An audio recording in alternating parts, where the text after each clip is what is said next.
In the news tonight, COVID tagged as a deadly lottery. Social mixing fueling increase in case numbers. And remote monitoring for positive patients.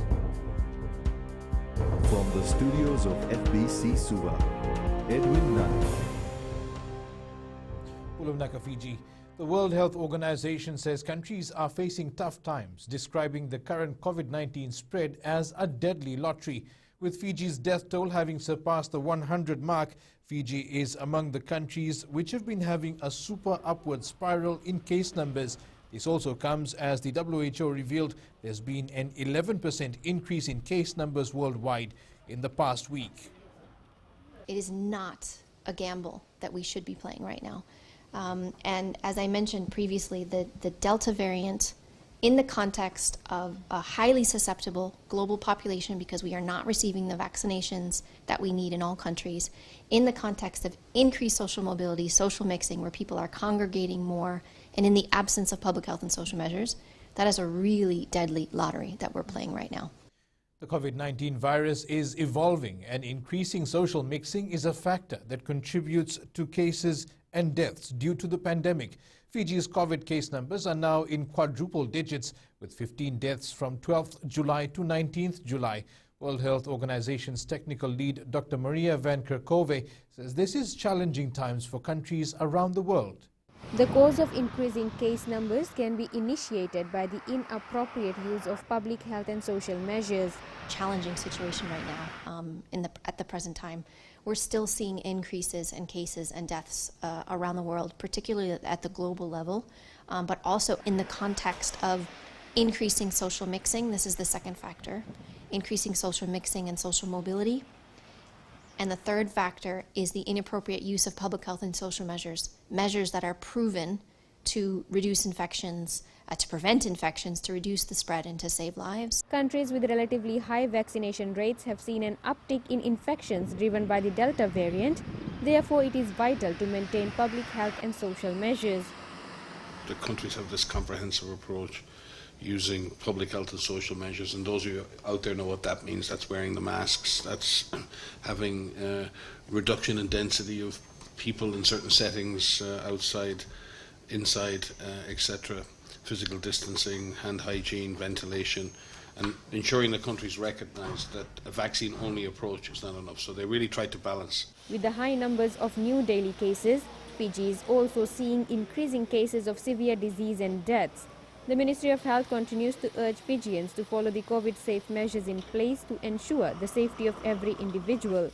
Kritika Kumar, FBC News. The Health Ministry will rely on remote monitoring of the thousands of positive cases to ensure those who need medical attention are seen. Permanent Secretary for Health Dr. James Fong says they are now moving into a virtual program where up to 100 employees will be given a list of those who are positive for COVID-19. They will then call these individuals to check their medical condition and ascertain if there are people who need urgent care. Dr. Fong adds the ministry is no longer doing home visits to test people because the manpower is needed to care for COVID patients and those who become severely ill. Where I have about 100 human beings, they all get about 100 names each, and they try to call them by phone, and they try to monitor them by phone. If we find out from that list that there are some high-risk people, then only the high-risk people will be seen directly.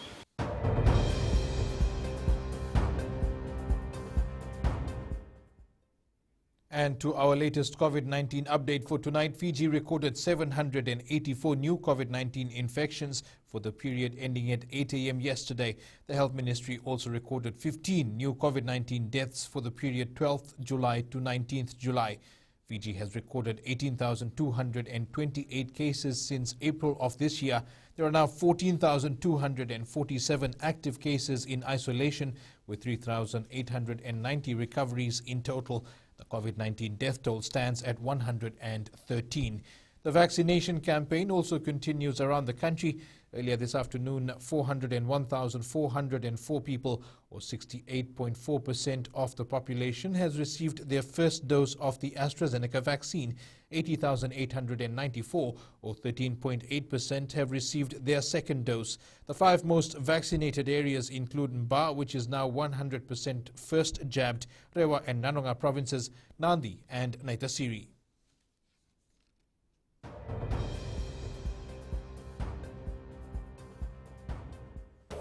Up ahead, Nadi drive-through gets big numbers.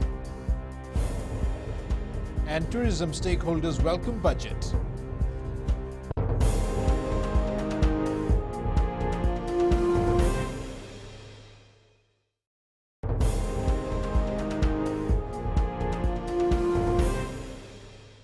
Welcome back. At least 1,000 doses of the AstraZeneca vaccine will be administered daily at the Nadi International Airport drive-through vaccination center, with operations starting today. The Nadi Airport, which has been empty for more than a year, was again bustling with people turning up to get their jabs in the hope of returning to normalcy. Felipe Naikaso has more.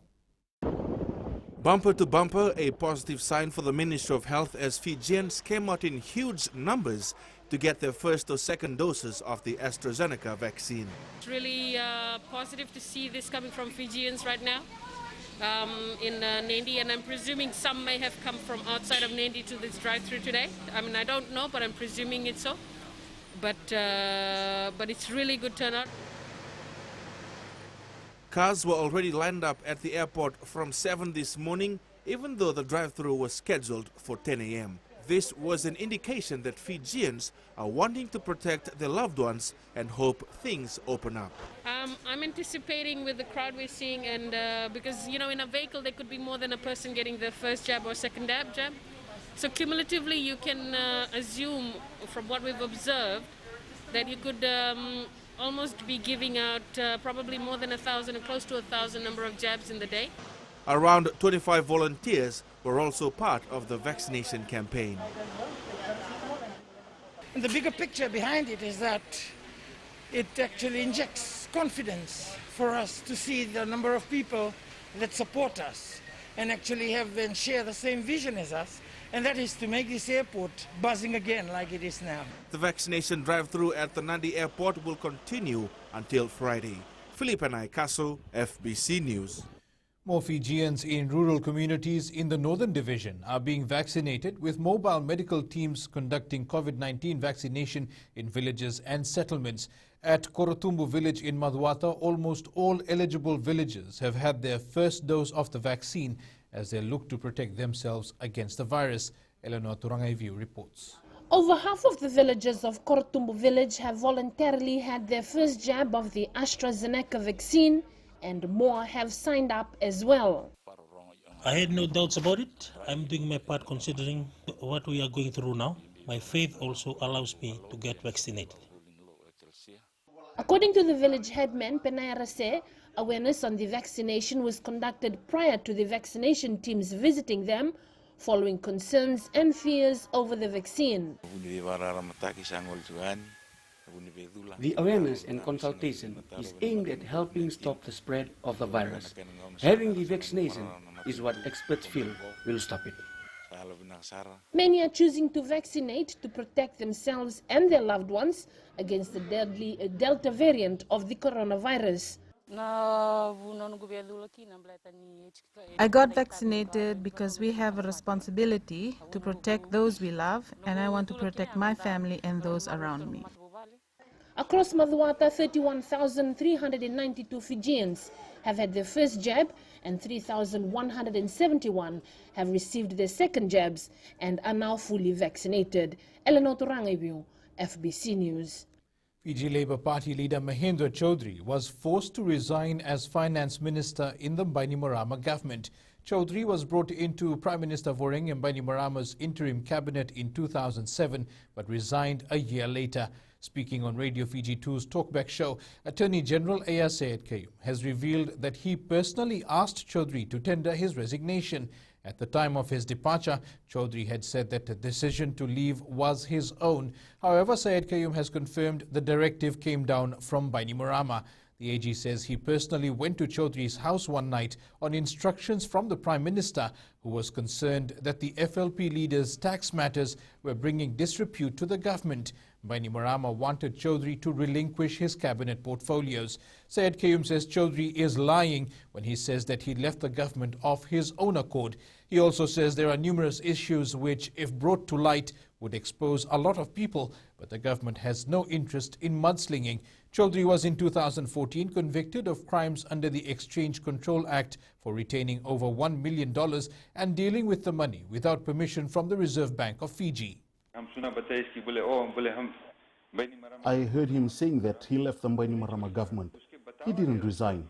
He was told to resign. I went to his house one night. The Prime Minister told me to tell him that his tax issues are making the government look bad and he has to resign. Now he's going around saying that he resigned on his own. A lot of people could be exposed, but I don't want to go into all of that. The Fiji Hotel and Tourism Association has welcomed the retention of tax reforms introduced last year that the industry has not been able to take advantage of because of closed borders. Chief Executive Fantasia Lockington says it's clear the Fijian economy is feeling this gaping hole and the industry is keen to take advantage of what's been offered in the new budget. Kritika Kumar reports. Incentives have also been introduced to support new investment in tourism as well as support existing tourism businesses. These included the removal of the taxes like STT and a reduction in the ECAL, the reduction in departure and alcohol taxes, as well as the reduction on import tariffs of around 2,000 items. We asked for these to be retained, and these have been retained, so we are pleased with that. The industry recognized early that vaccination was the only way out of the current crisis. Therefore, the association is encouraged to see this as one of the budget's key focus areas. Fiji Hotel and Tourism Association has recognized that this budget is being delivered under very extremely and very trying circumstances. Economy Minister had highlighted that the revival of the tourism sector depends on full vaccination. It gives us the ability to be able to open up our borders, but more importantly, for other countries to think and believe that Fiji is safe to allow the citizens to travel to for tourism purposes. That is critically important. I think a lot of people don't realize that. The tourism industry alone contributed $3 billion in taxes and foreign exchange earnings in 2019. Kritika Kumar, FBC News. Coming up in world news, China accused of major hack. And later in sports, Tokyo Olympics like no other.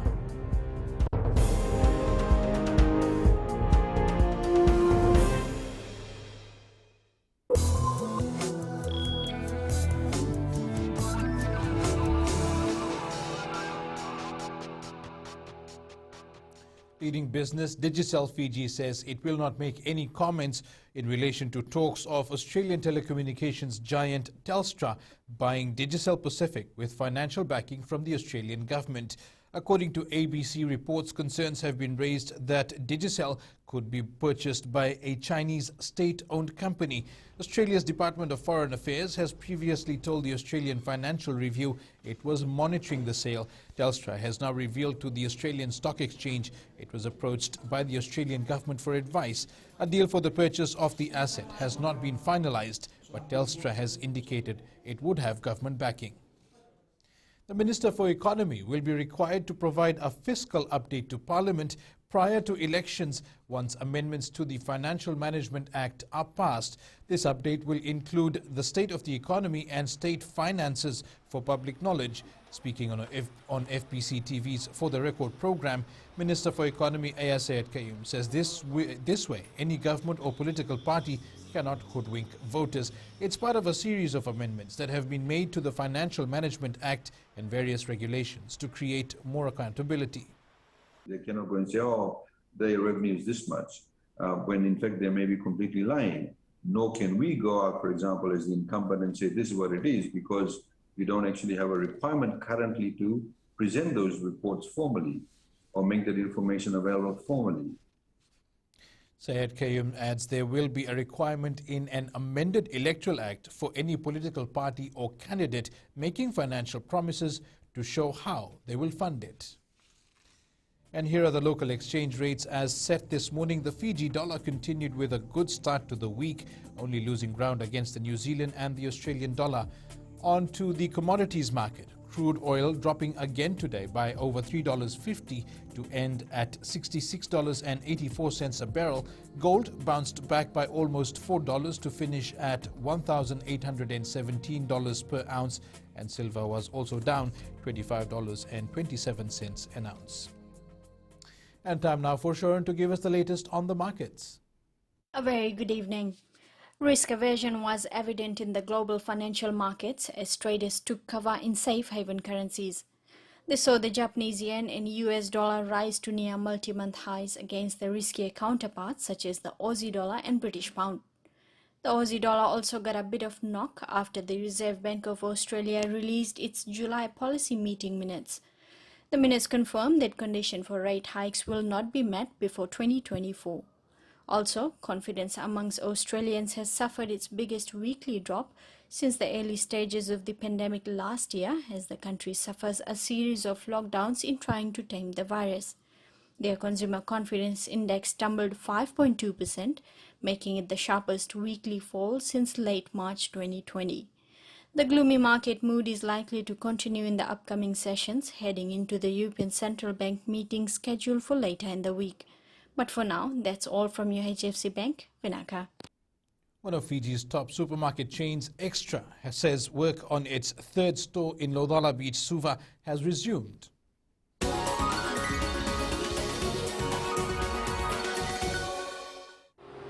After the second wave of COVID-19 hit, work at the new outlet had stopped. However, Managing Director Kavishe Abhimanyu says all their subcontractors are back and work is now progressing under all COVID-controlled measures. With many waiting eagerly for this branch, Abhimanyu says they are targeting a November opening. He says they want to ensure all COVID protocols are followed, and they'll be working closely with the government in ensuring all measures are met for the opening.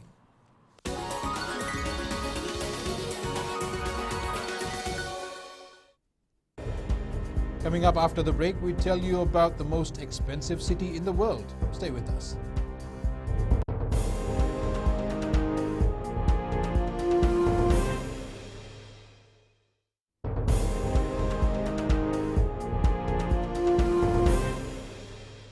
Welcome back. England and Wales have enjoyed their hottest day of the year so far, with temperatures recorded over 30 degrees Celsius. The mini heatwave has seen people head outdoors to parks and beaches ahead of the UK's easing of COVID-19 restrictions, also showing climate change effects.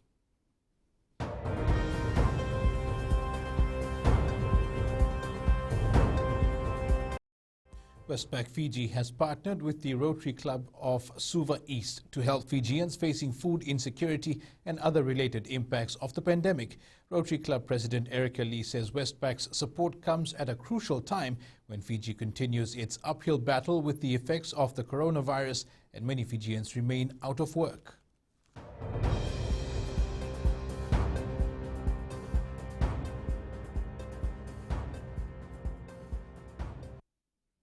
Lee says Rotary clubs across Fiji are inundated with requests from Fijians who are desperate for support with food, baby essentials, hygiene products and personal protective equipment. Westpac Fiji Chief Executive Kip Hanna says Westpac has given $30,000, and with this funding, Rotary Fiji will provide food rations to around 250 families.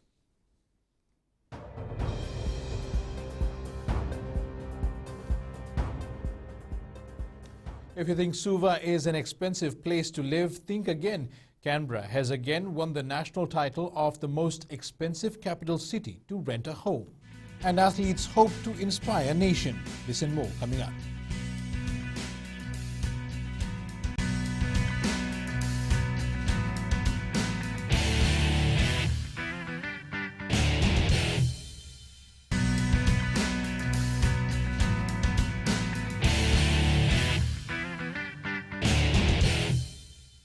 First up in sports, the Fiji Mbati now have a clear understanding of this year's Rugby League World Cup following announcement by organisers that the event will go ahead as scheduled.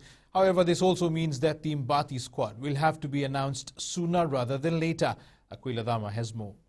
With just 3 days to go for the Tokyo Olympic Games, Team Fiji is hoping they'll inspire the country with their performances. Our athletes will move into the Games village on Thursday, and despite the confirmed cases at the village, Team Fiji remains optimistic of an inspirational outing. Every athlete participating at the Olympics have been affected by the pandemic, and Team Fiji swimmer Taichi Wakasama have some people very close to him who are battling COVID-19 in the country. To everyone who I know, who knows me, and everyone in Fiji, please stay safe, especially during this outbreak. I've heard a few of my friends in Suva also got infected by COVID-19. Hoping everyone who got infected by COVID-19 to recover fast and everyone else to be protected against the virus. These athletes' journey to the Games have been challenging, and Team Fiji is confident it'll motivate both them and Fijians. But we would hope that the people would take inspiration from the, from the resilience and the determination and the will of Team Fiji to represent their country well at these games. The Olympic Games start on Friday. When Japan last hosted the Summer Games in 1964, it was seen at the time as a moment of triumph after humiliation of World War II. But far from unifying the nation, this year's Games is causing deep division and having widespread opposition. Wallabies winger Marika Koroimbete is free to play in the opening Bledisloe Cup test against the All Blacks. Australian rugby skipper Michael Hooper led by example in Australia's win against France. For this try, he runs perfect line and offloads to Tate for a try on his run on debut. And in our quirky sport of the day, we have all the details about ostrich racing.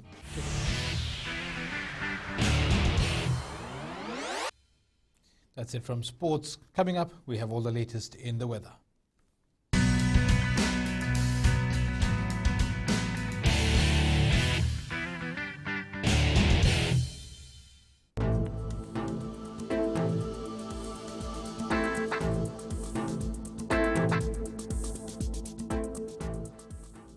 Generally fine conditions prevailed over most parts today.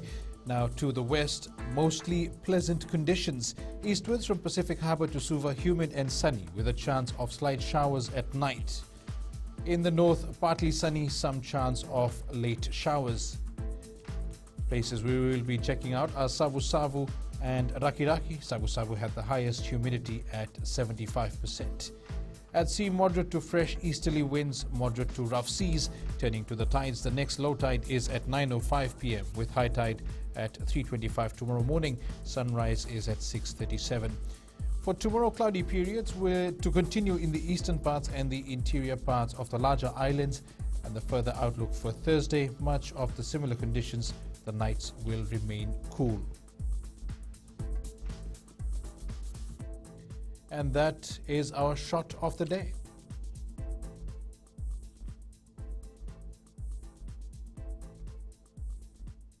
In Fijian Pulse, we ask, what is your message to all anti-vaxxers?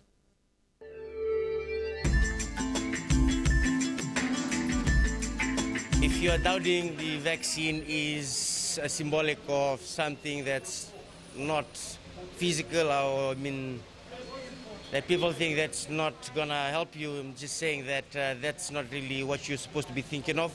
You're supposed to be thinking of your family, your friends, and Fiji. The vaccination is going to be what saves us and saves all the people of Fiji and saves our jobs, our industries, our tourism industry. We're in a situation in this country and around the world where our people are starting to die. It's about death, it's about going to hospital. So we've been told by the scientists, get vaccinated, it'll help you stay out of hospital, and that's where we have to go.